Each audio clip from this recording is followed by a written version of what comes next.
Welcome to the Godly Business Podcast, the podcast that discusses sales fundamentals with some biblical wisdom.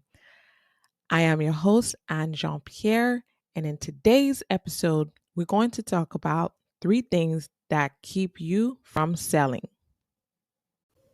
This episode of the Godly Business Podcast is brought to you by Better Sales Women, where entrepreneurs learn to master the sales conversation and 3x their income. To learn more, visit bettersaleswomen.com. Okay, so first things first. The first thing that keeps you from selling is how you view sales. So the reason why I bring this up is, and I talk about this often, is because however you view sales is how you approach it. So if you have a negative perspective on what sales is, you're going to try to avoid selling because in your mind it's something negative. You don't like it, whatever reasoning you give yourself, that it's bad, that it's pushy, that whatever negative connotation that you attach to sales, then you're going to try your best to avoid having the sales conversation. And the reason why I also think it's a huge like the first thing in sales is I see it in corporate America. I see it in sales agent, entrepreneurs, solopreneurs. They try to rebrand what sales is, right? You try to call it something different in order for people to be more comfortable with the concept of sales, right? By calling them solution specialist or relationship banker or whatever cute little name that you want to put in it to reframe it. And I want you to call it what it is. It is sales. And I don't want you to be afraid of sales. And the first thing you have to have the conversation with yourself about when it comes to that is, why is it that you fear sell? What it is about the concept of sales that makes you scared? And we're going to talk about on the third step one of the big reasons why I think that is.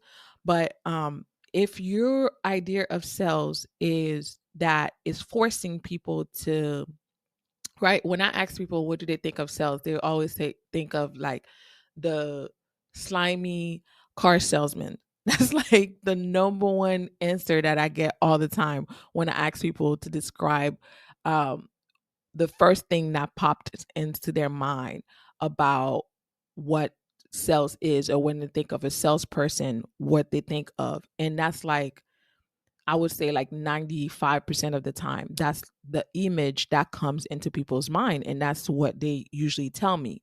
Now, what it is about this, the car salesman that people don't like, right? So, one, they feel like you're being cornered, right? And you feel like you have to make a decision and you feel pressured. I think that's one of the things people don't like about sales, right? Or think of what sales is. They think that they're gonna get tricked into either paying more than whatever it is that they're buying is worth, or that they're going to get a subpar product or service, and they're being forced into making any type of decision. So if when you think of sales, right, and that's the first thing you think about, of course, as a quote unquote salesperson, which if you are a business owner, you are a salesperson, you're going to try to avoid having the sales conversation because you're uncomfortable and you're thinking, okay, I don't want people to see me as a salesperson. So therefore, I'm going to tell them as much as I can without never having the actual sales conversation, right? So you tiptoe around the subject, you speak more than you should, right? Because you're trying to I see both ways. Either you talk way too much and don't listen enough, or you don't talk enough and like don't position your product properly, right? So this is the first thing I think you need to really have a mind shift around, is what sales is, what sell is not. I have a podcast that talks about that, so you feel free to go and back and listen to it. But that is the number one. That's I don't know if I would say the number one thing, but definitely one of the most important things that I think you need to reframe your mind around when it comes to sales. So that's the first thing that I see that's really keeping especially women entrepreneurs from closing the sale, from having the sales conversation. And again, that's all what sales is a conversation. And I remember when I had my first job ever as a salesperson, I was 18 years old in college, and my first sales job that I got, I was just like, within a week, I wanted to quit. I wanted to quit. I was like, this is not for me. It's cold calling people, asking for donations. That was the job. And that first week, I was just like, I'm done with this. This is not for me. I don't think I could do it. And the girl that was sitting next to me, she was just crushing it. I mean, like every call going, like, let's say your quota was for the day was raising $2,500. This girl was like 7,500, like three times the quota for the day, and I could barely scrape $500. I was like, what? This is not for me, right? So I told her, I'm gonna quit. This is not for me, whatever. I don't feel comfortable asking people for money and blah blah blah.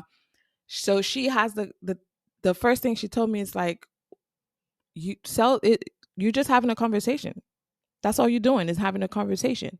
And when I tell you, that shifted my mindset, and that's what kind of helped me navigate all of my sales going forward. And I still keep that same mindset to this day, right? That sales is a conversation.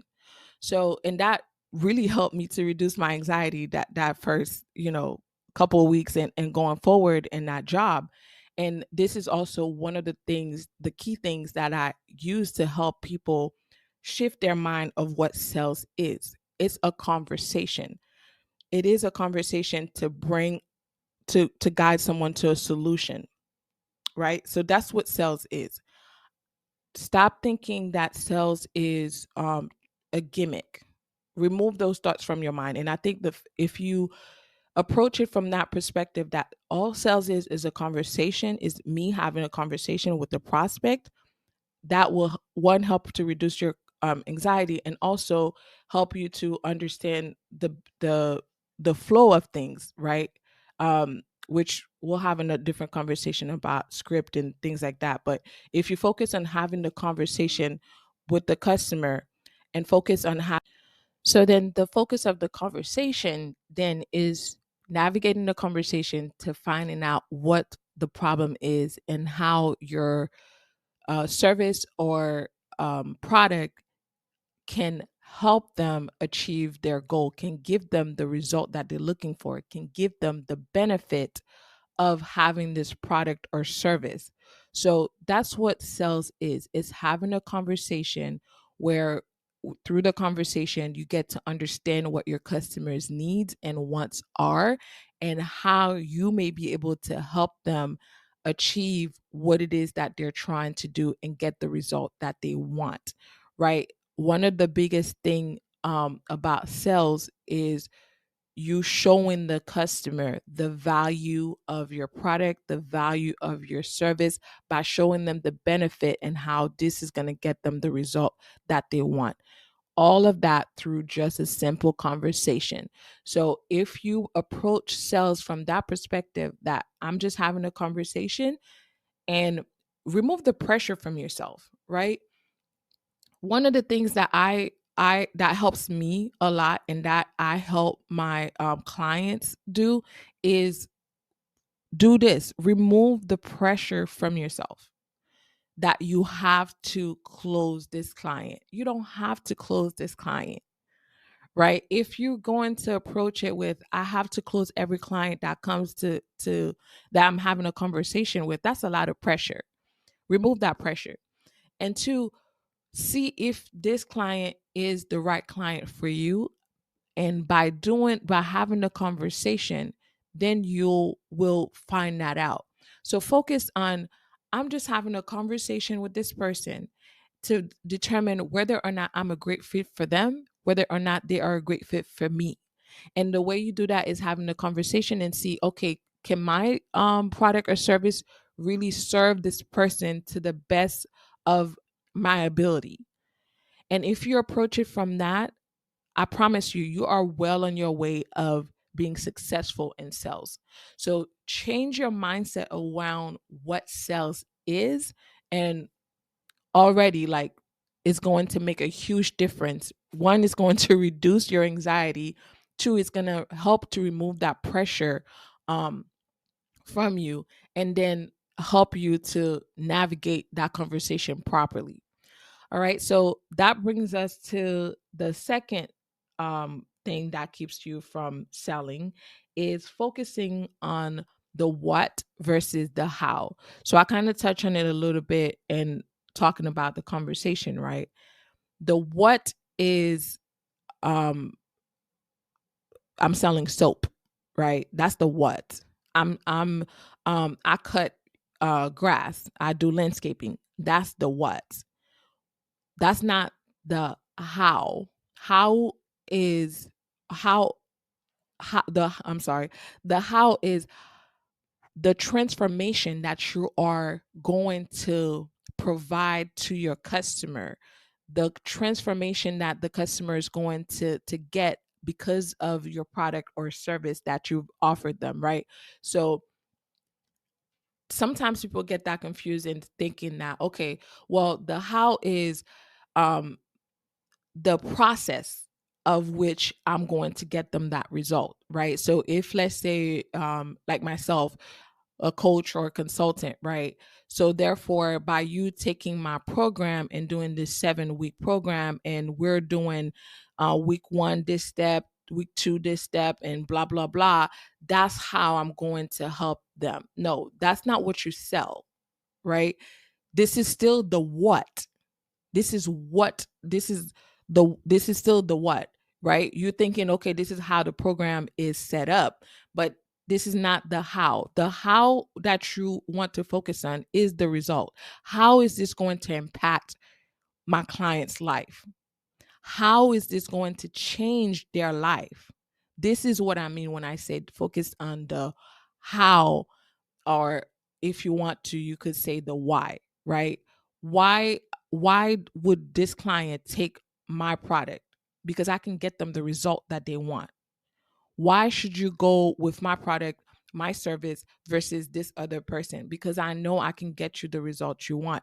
So oftentimes people focus on the what too much, um, and don't talk about the benefit. And I have talked about this on multiple different podcasts on here, but I wanted to bring it back up because this is something I see so often on social media. I see this so often on, Instagram, TikTok, uh, and the business networks that I'm in. And it's just like, I don't care about the fact that this soap has, great oils and organic lavender and blah, blah, blah. Like, great. So does 500 other soaps, right? So if that's your product, why should I buy this product? How is this product going to change my life? How is this product going to make my life easier? What are the benefits of me purchasing your product versus this other person's product? Right? How is this going to change my life? How is this going to impact me? How is this going to make my life benefit? What's the benefit for me in that? How is this going to get me the result that I'm looking for? That's what you have to look at. So the ingredient part doesn't matter to me. You can use the ingredient to position it in a way that is going to get me the solution that I'm looking for, right? So there's a difference there. So let's say in our sales conversation, right? Again, this is why it's important for you to look at it as a conversation. Let's say in our sales conversation, using the soap example, right? And I'm telling you that I have sensitive skin, and that you know, most of the product I use have this thing in it that makes my skin break out, blah blah blah, all of that jazz, right? And you have this product that has, I don't know, um castor oil in it, right? Let just go with me in this example. And castor oil is going to help to reduce the inflammation that my skin um has. Again, keep with me with this example. So yes, I want to position my product and the fact that one of the ingredient is castor oil, and therefore because it has that, um it's going to help me not have the redness in my skin, not have the inflammation in my skin, help to smooth my skin, and give me, whatever help. And not only that, it's going to give me longevity and not having to have those symptoms again. It may even reverse some of the issues that I've been having, right? Now we're talking. Now I'm seeing the benefit of what this product is going to do for me. Now I can see, um, by me purchasing your product versus someone else, the benefit, the results I'm going to get. So therefore, I want to buy this product, not just because this product has castor oil, whatever other oil. I hope you understand what I mean by that. You have to focus on the benefit and not the what, and how you position that can help you tremendously and succeeding in sales. I can't talk. So yeah, that's the second thing, is just focusing on the how this is going to impact your prospect's life will make a huge difference in helping you improve in your sales. And then last but not least, and I truly believe this is probably one of the number one reason why people, especially women, uh, are not being successful at sales. What keeps them from, being successful in sales is the word no.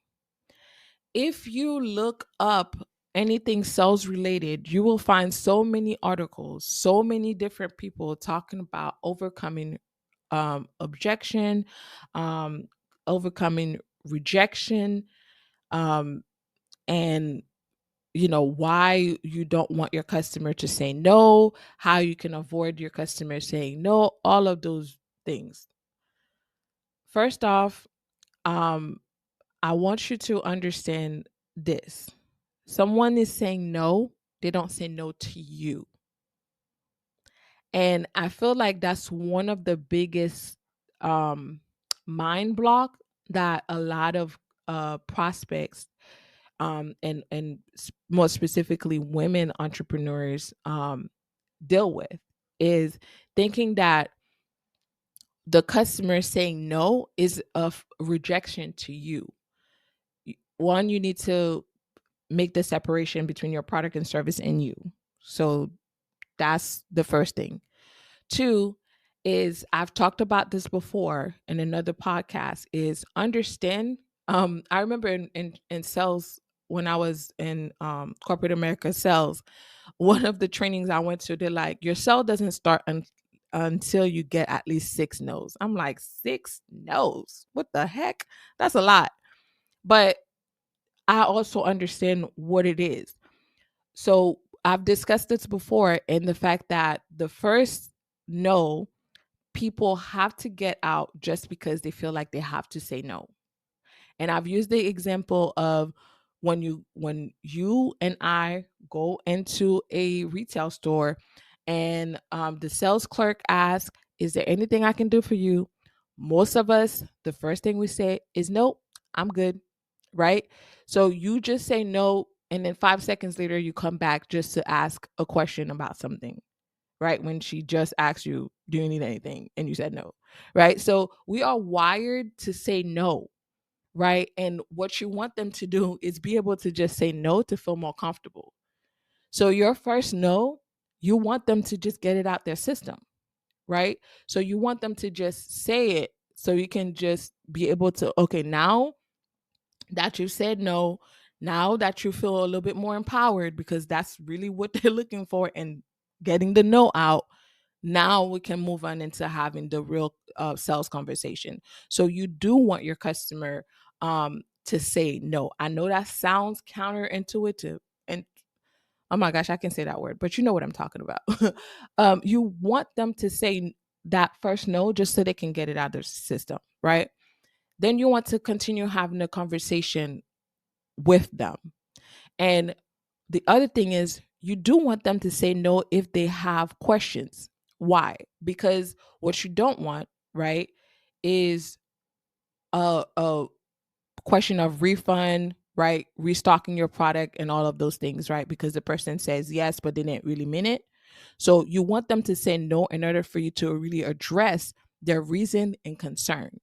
Because what you don't want as a service provider, like a coach, is someone saying yes, and then a week later having second thought or buyer's remorse and now wanting to get a refund and you having to refund them and things like that, right?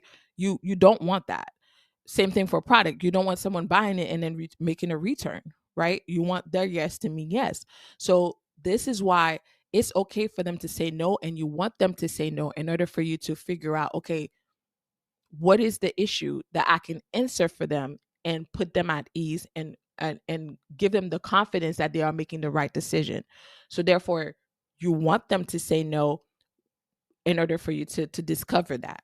So how you navigate that is by asking more questions, by continuing the conversation, by having the conversation and asking tough questions, right?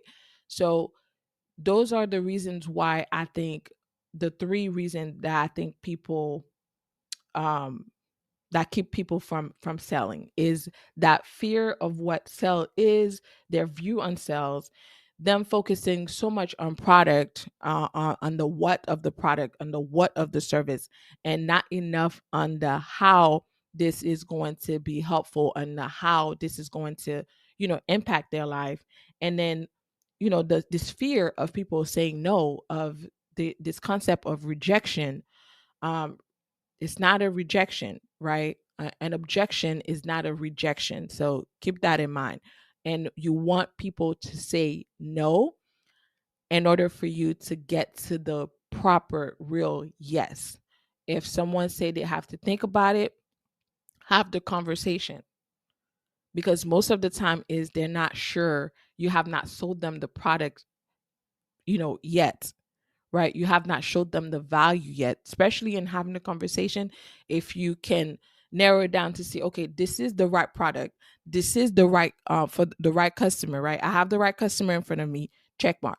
This is their problem, I have the solution for them, check mark. This is the one, the solution that I know will get them the result that they're looking for, check mark. So if those three things align and you're like, okay, the person is saying, I'm not sure, I have to think about it. There's something in your positioning, most likely, that they're not getting, they're not sure about, that you may have to go over. And this is why you want them to say those things so that you can confidently help them to make that decision. That's what your job is, right? So it's okay, and you want them to say no in order for you to get the true yes, because that's big for me.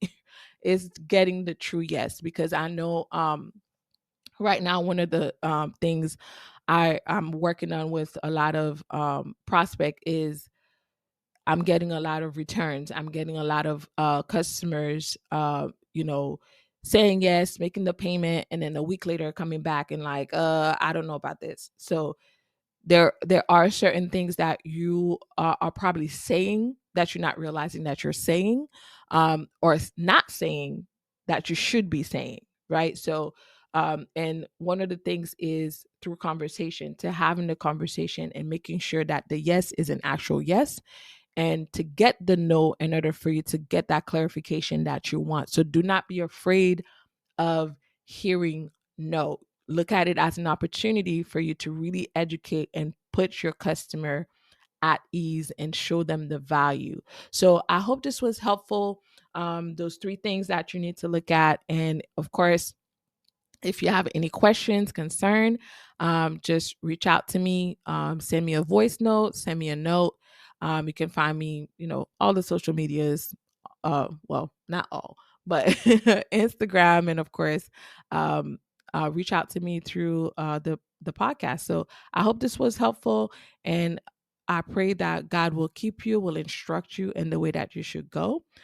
Keep asking Him. He will reveal Himself and give you the direction that you need in your business and, of course, in your personal life. I hope this was helpful, and I thank you, and I will speak with you next week.